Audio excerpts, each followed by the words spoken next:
এবং সবচেয়ে ভয়ঙ্কর ব্যাপার হচ্ছে আপনি যখন কারোর উপর জুলুম করেন, ওই মাজলুম আর আল্লাহর মাঝখানে কোনো ফারাক থাকে না। আল্লাহ ওই ফারাকের পর্দা উঠায় নেয়। খবরদার, মজলুমের কান্না কখনো বৃথা যায় না।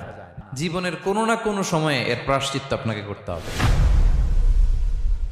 জীবনের কোনো না কোনো সময়ে এর প্রায়শ্চিত্ত করে আপনাকে মরতে হবে।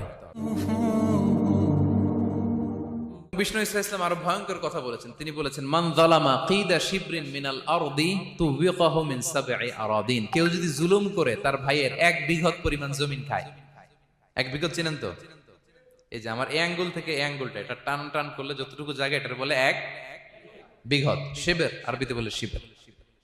হ্যাঁ, মান যালামা কিদা শিবর। বিষ্ণু বলেন, এই 1 শিবর, 1 বিঘত জমি যদি কেউ অন্যায়ভাবে জুলুম করে তার ভাইয়ের কাছ থেকে খায়, কিয়ামতের দিন তুবিকা আলাইহি সাবউ আরাদিন, এই 7 জমিনকে আল্লাহ তাআলা তার ঘাড়ে চাপাবে, খা এবার।